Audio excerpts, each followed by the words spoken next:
الفاتحة. أن الله يتقبل الصلاة والدعاء ثم إلى الله والدينا ووالديكم وأمواتنا وأمواتكم وأموات المسلمين أجمعين. أن الله يتغشاهم برحمته والمغفرة ويسكنهم الجنة برحمته. وإلى حضرة النبي محمد صلى الله عليه وسلم. الفاتحة.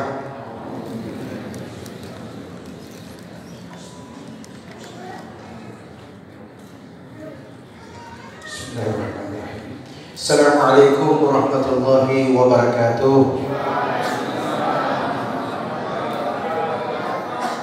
Alhamdulillah alladzi asra bi'abdihi laylan minal masjidil haram ilal masjidil aqsa alladzi barakna hawlahu linuriyahu min ayatina innahu huwas sami'ul basir.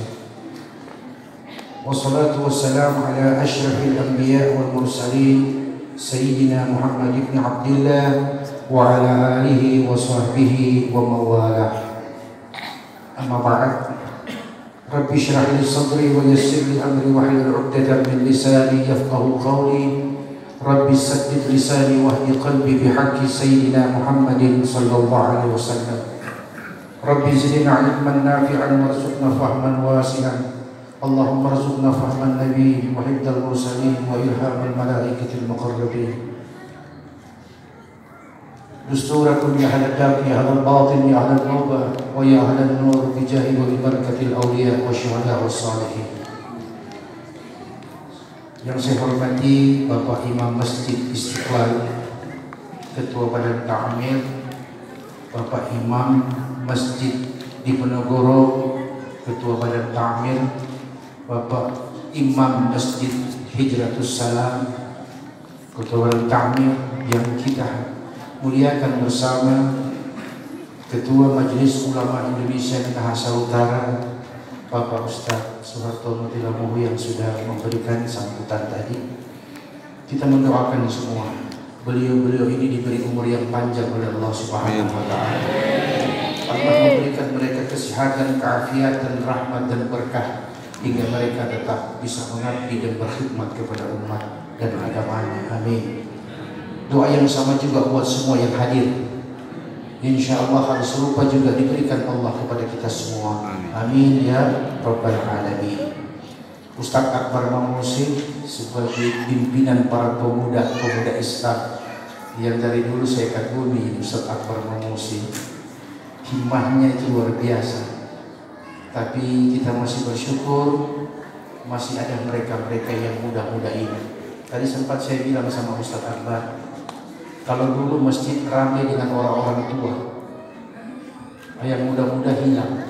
Tapi alhamdulillah 2023 takutan, muda yang muncul, tua yang hilang.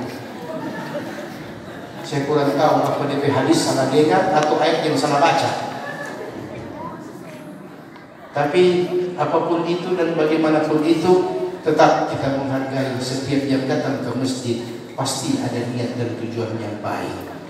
Nah, oleh sebab itu yang tidak sempat hadir, kita doakan sebagaimana diajarkan oleh para ulama, ketika dia ingin ke masjid tapi uzur disebabkan karena asam urat, dia ingin ke masjid, ingin ke majlis tapi karena ada usaha yang harus dia lakukan dan tidak boleh ditinggalkan, tapi niatnya ada, maka ucapkan doa, Allahumma ja'alna minal hadirin ma'al hadirin min huduril hadirin. Artinya adalah, ya Allah, jadikanlah aku termasuk orang-orang yang hadir di tempat itu. Pun aku tidak sempat, biarkan hatiku bersama mereka yang hadir di majlis itu, yang hatinya hadir kepada Allah Subhanahu wa taala. Ini doa bagi yang tidak sempat hadir, dengan catatan jangan bikin-bikin. Betul-betul memang tidak bisa hadir, sebab itu doa mustajab. Tadi saya sempat berpikir ketika Ketua Badan Takmir Masjid Istiqlal bilang begini, bahwa infak sedekah masjid akan begini-begini. Jadi saya minta supaya Ustaz menyampaikan hikmah Isra Mi'raj dengan infak sedekah. Saya jadi bingung, yang mana yang saya mau bawa ini? Oh, ada kaitannya. Tapi saya lihat tidak ada kaitannya Isra Mi'raj dengan masjid. Itu dia masalah. Tapi syukur alhamdulillah Ustaz kita ini, Ustaz Suhartono, rupanya jeli melihat situasi dan kondisi. bahwa Ustadz ini semua hilang bahan di ini. Jadi sampaikanlah tentang infak dan sedekah dengan mengambil contoh musalah kecil tapi mampu memberikan infak dan manfaat bagi umat yang begitu besar. Saya pikir itu saja yang perlu saya sampaikan, karena panjang dan pendek di amplop tetap sama. Ada yang tersinggung. Bapak Ibu jamaah yang saya muliakan yang dirahmati Allah, Isra dan Mi'raj setiap tahun diperingati, orang sudah tahu pasti soal sembahyang lagi, betul tidak? Karena kaitannya Isra dikaitkan dengan sholat. Tapi kali ini saya mau bawa agak sedikit berbeda, boleh? Boleh Bu? Baik, boleh Pak? Saya bawa masih ada kaitan dengan Isra Mi'raj, walaupun pokok dari Isra dan Mi'raj itu tidak hilang ketika disampaikan hal-hal yang berkaitan dengan agama. Jamaah yang dimuliakan yang dirahmati Allah, Rasulullah Sallallahu Alaihi Wasallam itu di Isra dan Mi'rajkan oleh baginda Nabi Muhammad oleh Allah Subhanahu Wa Taala karena beliau sudah banyak mengalami kesedihan, ujian yang begitu berat yang beliau hadapi di tahun itu, sehingga ulama ahli sejarah mengatakan kesedihan itu dengan sebutan Amul Huzni, tahun kesedihan. Kenapa? Di tahun itu paman beliau Sayyidina Hamzah, Abu Talib, bapak dari Sayyidina Ali, wafat. Kemudian istri beliau yang tercinta Sayyidatuna Khadijah Al-Kubra binti Khuwailid wafat.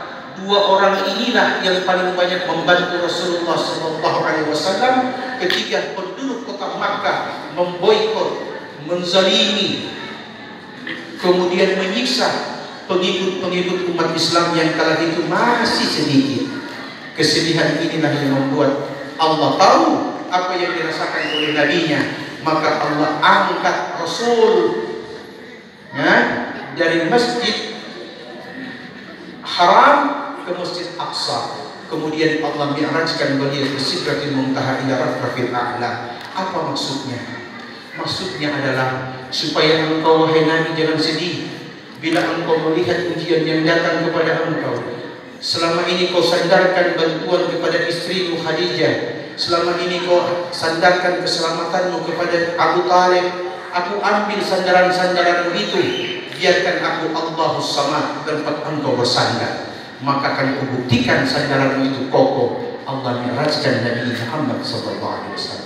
Ketika Nabi melihat begitu banyak hal-hal yang belum pernah ia lihat semasa hidupnya, maka bertambahlah tekad dan semangat Nabi untuk menyampaikan risalah ilahiyah kepada manusia.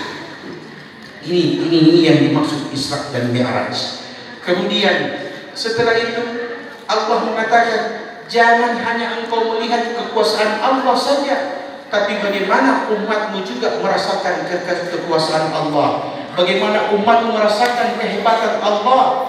Maka Allah pun memberikan satu cara kepada Nabi, jangankan cuma Nabi yang Mi'raj, orang beriman pun bisa Isra dan Mi'raj.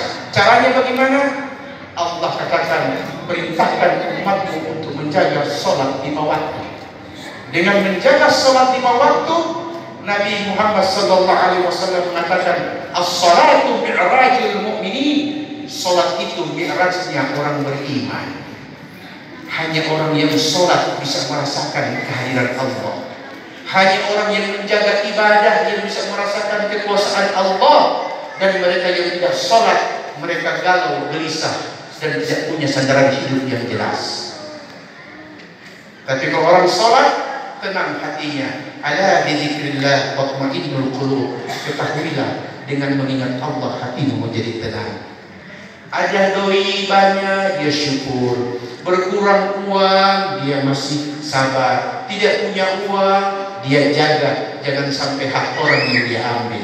Ini orang yang sholat, orang yang selalu ingat kepada Allah, sehingga ketika dia menjadi pemimpin, maka dia dipimpin langsung oleh Allah Jalla Jalaluhu, bukan dipimpin oleh syaitan. Perhatikan Quran surah Az-Zukhruf ayat 36. Allah Subhanahu wa taala berfirman, "Wa man ya'shu 'an dzikrir rahman nuqayyid lahu syaitanan fa huwa lahu qarin." Barang siapa yang berpaling dari peringatan-peringatan Allah, maka Allah biarkan syaitan akan menjadi kawannya dan syaitannya akan membimbing hidupnya. Mari kita lihat bagaimana Allah membimbing manusia dan syaitan membimbing manusia. Ketika Allah membimbing manusia, maka manusia akan timbul rasa takut. Ketika ingin mengambil hak-hak orang, timbul rasa takut. Ketika ingin menjadi orang yang punya kesempatan berbuat zalim, timbul rasa takut. Ketika dia ingin mengurangi hal-hal yang bukan merupakan bagiannya, timbul rasa takut. Ketika ingin bersikap kasar kepada orang, timbul rasa takut. Bayangkan rasa takut ini timbul karena dia takut bukan perbuatannya itu, tapi yang dia takut Allah melihat dan yang akan mengganjarkan balasannya. Itu yang membuat dia tercegah dari hal-hal yang mungkar dan hal-hal yang ada dosa di dalamnya. Tapi kalau orang yang dibimbing oleh syaitan, kelihatan sekali, waspadalah. Biar ada niat, tidak ada kesempatan, tidak jadi. Tapi kalau ada kesempatan, tidak ada niat, pasti jadi. Mumpung orang tidak lihat, pakai aji mumpung. Hitung-hitung uang cadangan masjid, jamaah tahu 23 juta, tapi yang terdaftar 25 terdaftar, 25 yang masuk, 23 yang terdaftar, 2 juta hilang tanpa sebab. Kenapa? Karena imannya tidak ada kepada Allah Subhanahu wa Ta'ala. Tapi dia sholat, dia rajin di masjid. Ingat, sholat, rajin di masjid bukan satu sebab Anda menjadikan orang itu untuk boleh berbuat kezaliman. Bukankah Quran mengatakan fawailul lil musallin, celaka mereka yang sholat yang seperti ini. Tapi ketika dia perhatikan sholatnya, dia cegah hatinya, dirinya karena takut kepada Allah, maka Quran surah Al-Mu'minun mengatakan qad aflahal mu'minun, sungguh beruntung mereka orang beriman, alladzina hum fi salatihim khashi'un. Itulah mereka ketika sholat mereka takut kepada Allah Subhanahu wa Ta'ala. Jadi sholat kita yang menentukan. Sholat kita yang memposisikan. Apakah saya sholat sebagai orang beriman yang serupa iman, atau saya sholat sebagai orang yang beriman memang karena beriman. Yang serupa iman kelihatan orang beriman tapi zalim hatinya. Kelihatan orang saleh tapi fasik perbuatannya. Ini yang membuat sholatnya menjadikan dia celaka di hadapan Allah Subhanahu wa Ta'ala. Bisa dipahami nih Pak? Ini bagi kita semua, bagi saya dan bagi kita semua. Sekarang Isra dan Mi'raj. Ketika Nabi Isra, Nabi melihat begini, sinfan min ahlin nar lam arahuma. Aku melihat ada 2 kelompok di neraka jahanam yang tidak pernah aku melihat ada 2 kelompok seperti itu modelnya di neraka jahanam. Kata Nabi, yang pertama, qaumun ma'ahum siyatun ka'adnabil baqar yadwiduna bihan nas. Aku melihat ada satu kelompok, mereka memegang cambuk bagaikan ekor sapi. Dengan cambuk itu ia memukul-mukul manusia. Artinya ini Nabi katakan sebagai gambaran orang yang semasa hidup suka berbuat zalim dan menganiaya saudaranya. Menganiaya ini banyak macam Pak. Bukan hanya menganiaya haknya, bukan hanya menganiaya fisiknya, kita menganiaya batinnya pun sudah termasuk zalim namanya. Nabi bilang di hari itu, aku lihat kelompok ini, mereka memegang cambuk sapi dan memukul-mukul manusia seperti itu. Kemudian yang kedua Nabi bilang, nisaun, aku melihat kelompok perempuan, ya, kasiyatun ariyatun, mereka berpakaian tapi telanjang, ya, mumilatun ma'ilat, mereka bergoyang-goyang menunjukkan bodinya, tampak malu bahkan marah ketika ditegur. Nabi bilang ru'usuhunna Kepala-kepala wanita-wanita ini ka'as'imatil ukhtil ma'ilah, bagaikan punuk unta yang bergoyang ke kanan dan ke kiri. Nabi bilang, lam yadkhulnal jannah, mereka ini tidak pernah bisa masuk surga. Walam yajidna rihaha, bahkan baunya surga mereka tidak bisa menciumnya. Fa inna rihaha, sedangkan bau surga, kata Nabi, la yujad min masiratin kada wa kada, masih jauh keberadaan kita, bau surga sudah tercium di sini, kata Nabi. Tapi wanita-wanita yang berpakaian tapi telanjang, bergoyang-goyang tanpa alasan, kemudian memamerkan bentuk tubuhnya di Zumba, di TikTok, di selfie, na'udzubillah, Nabi bilang, jangan kau bermimpi kau akan masuk surga hanya Allah, baunya pun kau tidak akan pernah cium. Hadis jelas dan tegas, dan itu paling banyak saya melihat itu di tengah-tengah ukhti-ukhti, saudara-saudaraku muslimah, tampak malu dengan jilbabnya, dengan pakaiannya, dan mempertontonkan badannya di hadapan penduduk dunia, karena Facebook dilihat oleh penduduk dunia, bukan penduduk negara Indonesia saja. Tapi ketika di hadapan suami, dia pakai daster yang karabe-rabe, dia tidak pusing dengan bau minyak kelapa, bau rampa-rampa. Tapi ketika dia mau ke pesta, dia pakai pakaian yang paling indah yang dia miliki, dengan parfum yang paling mahal yang dia berikan, untuk dicium oleh laki-laki yang bukan mahramnya. Jangan undang saya ceramah lagi, karena kalau saya ceramah begini model. Karena saya dakwah, Pak, bukan cari populer. Saya menyampaikan hak, bukan mencari nama. Karena musibah berganti-ganti, tidak pernah hilang sejak sekarang ini. Tinggal pindah-pindah tempat. Kemarin di Turki, menyusul kemudian di Jawa, sekarang di Sulawesi Tengah, Donggala 7,2 skala Richter. Jangan Anda undang muka Allah dengan cara Anda yang suka menghambur-hamburkan syahwat dan hawa nafsu. Jelas? Siapa yang akan memperingatkan saudara-saudara perempuanku seiman seakidah, kalau bukan kami, saudara-saudaramu yang seiman dan seakidah? Jangan nanti kalian ditegur oleh orang yang lain. Jangan nanti kalian ditegur oleh orang non-muslim, baru kalian merasa bahwa itu bukan teguran, tapi itu sapaan. Ini yang dimaksud dengan teguran. Jelas? Jangan undang-undang kita lagi. Saya bilang memang dari sekarang habis kalau mau habis. Nabi bilang kasiyatun ariyatun, dia pakai jilbab kemudian dia span dengan legging dan jeans. Itu berpakaian tapi telanjang, kata Nabi. Saya lebih tertarik melihat wanita seperti itu sebagai laki-laki daripada dia telanjang bulat di depan orang. Karena apa? Setengah buka, setengah tutup. Itu yang bikin penasaran. Betulnya enggak?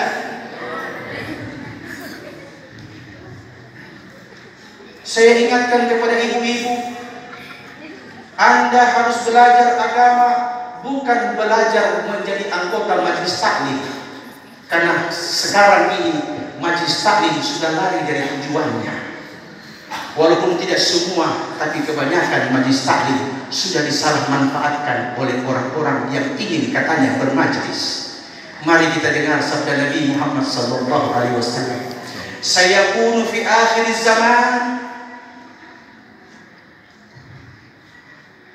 qaumun yajlisuna fil masajid hilakan imamuhum dunya fala tujalisuhum fa inna falaysa lillahi fihim hajatun, kata Nabi. Akan datang di akhir zaman, kata Nabi, manusia berbondong-bondong masuk ke masjid-masjid, mereka membentuk kelompok-kelompok taklim, kata Nabi, tetapi mereka yang di depan mereka dunia sebagai imamnya. Jangan kau duduk bersama mereka, kata Nabi.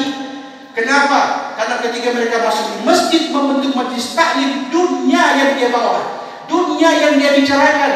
Maka kata Nabi, fa innahu laisa lillahi fihi hajah. Mereka berkumpul di masjid Allah, tapi mereka tidak butuh kepada Allah. Jelas?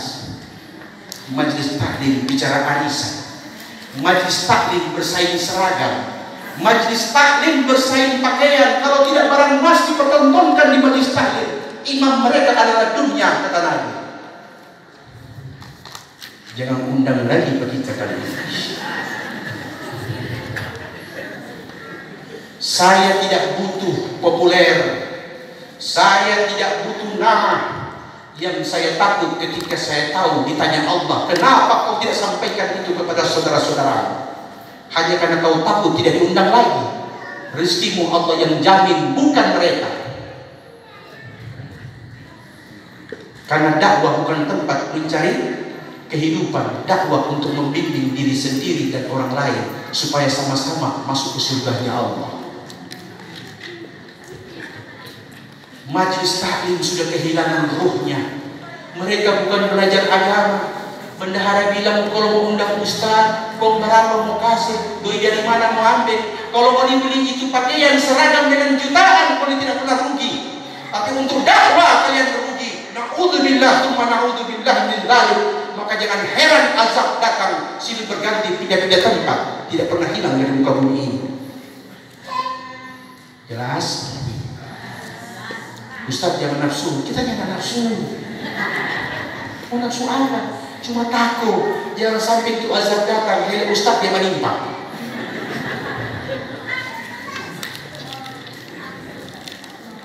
Betul tidak? Nabi melihat seperti ini ketika beliau Mi'raj. Beliau melihat ada kaum perempuan yang berpakaian tapi telanjang.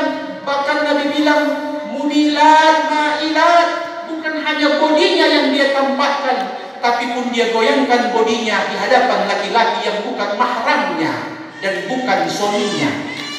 Apa yang kau pertontonkan? Tubuhmu juga sama seperti tubuh wanita-wanita yang lain, cuma beda di servis. Betul tidak? Baru dia goyang-goyang di badan, dia larang suaminya kawin lagi. Dia monopoli, tapi dia tidak urus dia punya diri. Dia tidak perhatikan dia punya penampilan. Tapi ketika dengan di hadapan laki-laki lain, dia rela berkorban dengan ratusan ribu hanya untuk sekedar dipuja dan dipuji oleh yang bukan mahramnya. Na'udzubillah tsumma na'udzubillah min dzalik. Betul? Betul. Baru itu bros kita harga dia lari 560 ribu. Coba kasih celengan masjid. Kalau jadi karpet.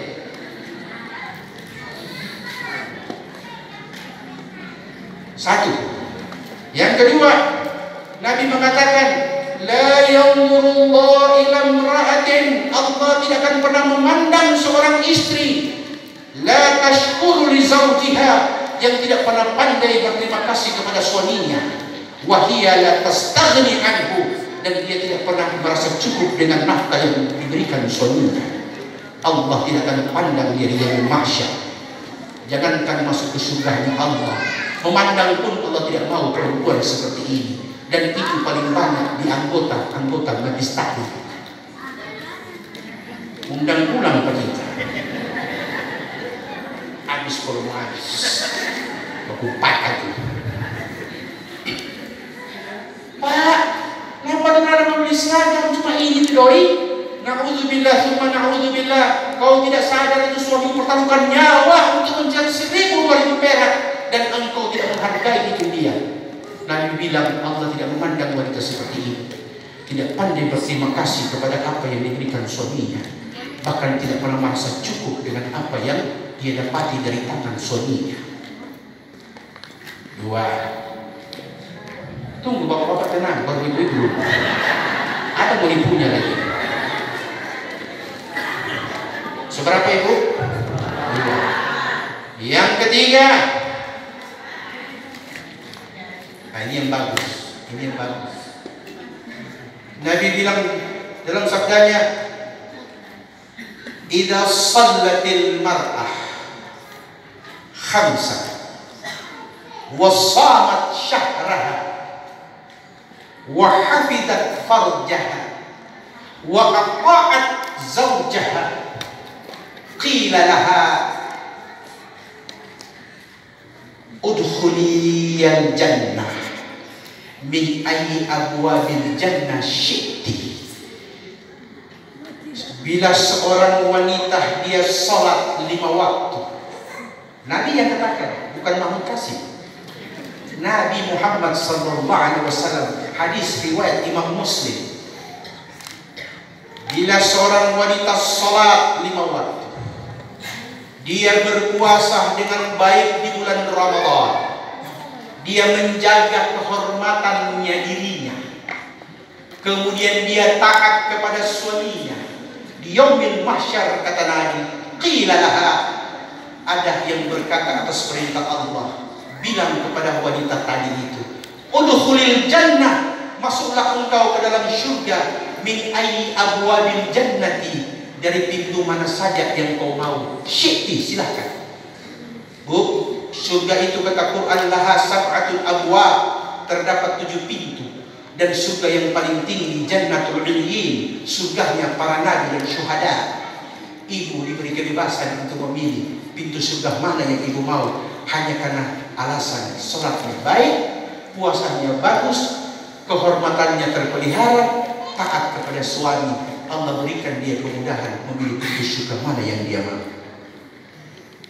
Majlis taklim dibentuk, seragam dikasih bagus, tas bagus saing.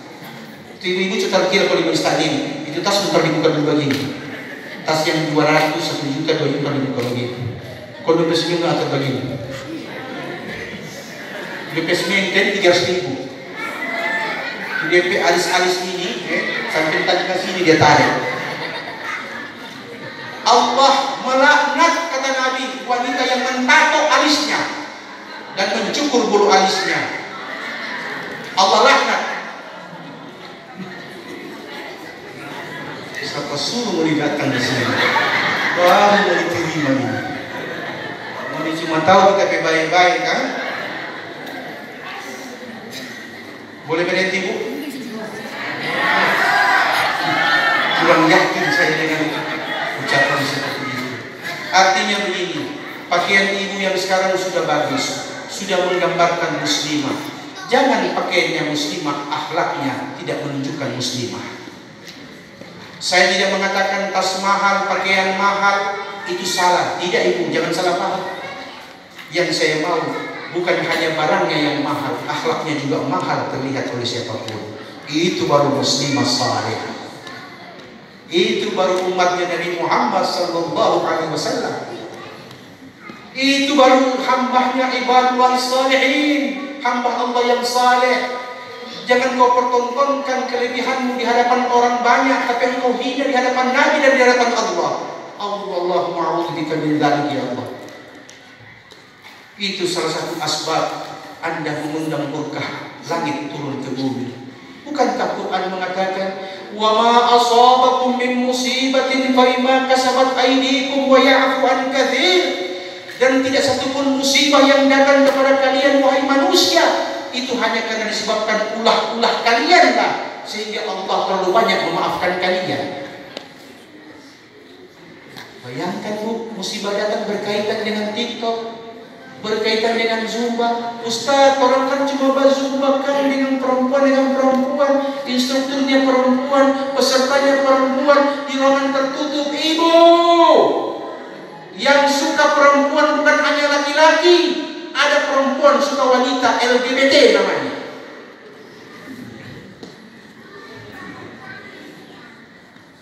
Pakai tuh leggings panas-panas gitu di muka suka bongkok. Kamu bangga? Maaf, saya bicaranya begitu seperti itu. Saya tidak mau tutupi. Apa mau ditutupi? Saya tidak mau dibuka. Kalian anggap bahwa suamimu senang? Tidak, wallahi tidak senang. Hanya engkau berusaha menyenangkan dirimu sendiri. Ibu, jangan cuma pikir saya berani bicara di sini. Di tempat-tempat manapun saya diundang, kalau ada ibu-ibu banyak saya bicara soal ini. Karena apa? Ini kewajiban agama yang harus sampaikan. Bukan mencari nama, sekedar dipuja dan dipuji. Penceramah paling bagus.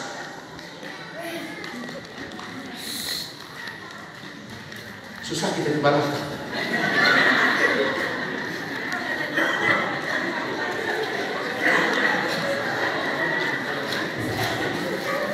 Selesai Bu, cukup itu. Buat ibu-ibu cukup. Sholat 5 waktu, jaga kehormatan, jaga harga diri, datang Ramadan puasa betul-betul, hadir di majlis taklim, undang ke sini ustaz-ustaz, itu imam-imam, biar cuma tu agama 1 ayat 2 ayat, kata Nabi balighu anni walau ayat, sampaikan kepada mereka dariku walaupun cuma 1 ayat. Itu lebih afdal buat kalian daripada kalian kumpul baca Asmaul Husna berakhir dengan goyang hadisan.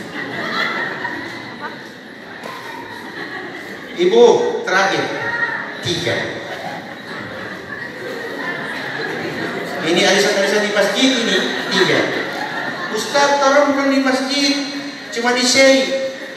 Kalau hari raya jangan di say, sampai di lapangan belum pakai sambayang. Berarti masjid yang diniatkan di mana itulah masjid. Apa itu?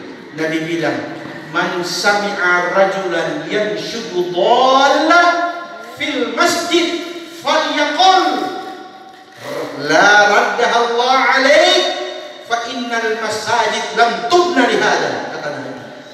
Bila engkau mendengar ada orang mengumumkan di masjid barangnya hilang, ada engkau dengar orang mengumumkan di masjid telah kehilangan ini, bila kau dengar, kata Nabi, falyaqul, ucapkan la raddaha Allah alaih, semoga Allah tidak kembalikan apa yang hilang di masjid, karena masjid dibangun bukan untuk itu. Demikian hadis riwayat Bukhari dan Muslim. Ustaz, kalau cuma hilang sholat biar jo, ini Android yang nak mengumumkan, ibu, Anda kehilangan sandal menjadi saksi di yaumil mahsyar bahwa engkau bawa sandalnya di rumah Allah. Bukan dia hilang di tempat-tempat maksiat, di tempat zumba dan TikTok. Ustaz, kalau ceramah tuh mata jangan menyala, tunggu kasih turun sedikit mata. Jadi di masjid bukan tempat mengumumkan barang hilang. Makanya itu Allah katakan khudzu zinatakum inda kulli masjidin. Pakai pakaian-pakaianmu yang baik, indah dan rapi ke masjid, bukan bawa apa? Android, bawa tas Hermes. Mudah-mudahan dapat Hermes. Sebarang Bu.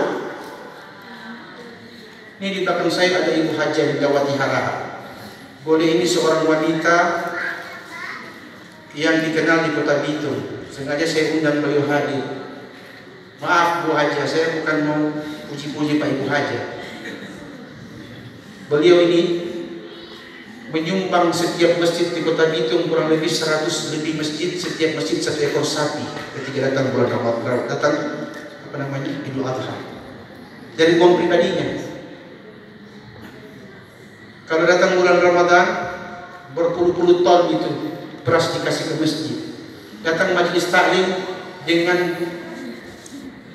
bal-bal itu pakaian dia kasih bersedekah. Kemudian saya bilang, stop, jangan lakukan seperti itu lagi. Jangan kau manja pengurus masjid dengan apa yang kau berikan. Masjid sudah pernah mengumpul jamaah untuk berkorban. Orang berharap Haja Linda. Stop.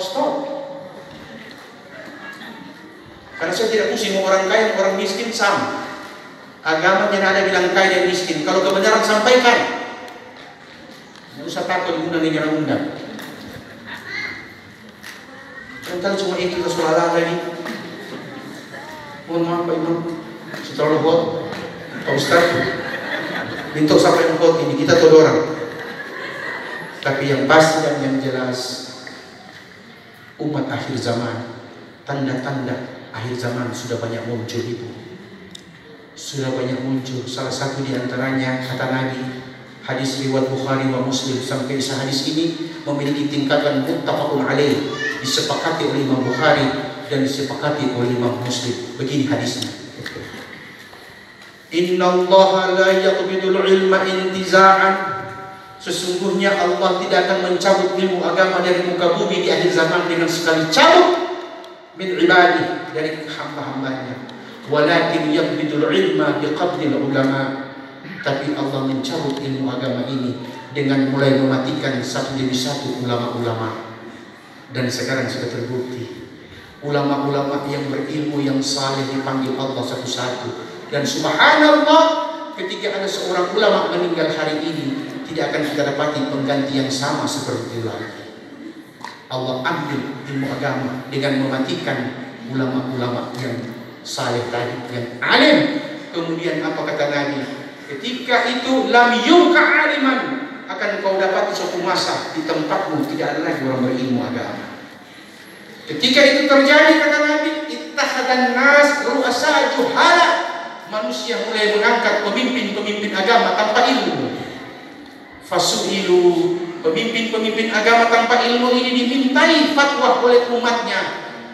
Fa'aftu bighairi ilmin, kemudian dia memberi fatwa tanpa dasar ilmu. Dhalla wa adallu, dia sudah sesat, dia sesatkan orang lain lagi. Makanya sekarang banyak pendapat. Kenapa banyak pendapat? Karena ulama sudah hilang satu-satu. Dulu ulama banyak, tidak banyak pendapat. Orang 20 sambayang, orang 8 sambayang, tidak pernah dipermasalahkan. Sekarang dipermasalahkan. Karena apa? Umat dalam keadaan jahil, karena ulamanya telah dipanggil Allah satu-satu. Wabillahi taufiq wal hidayah. Assalamualaikum warahmatullahi wabarakatuh.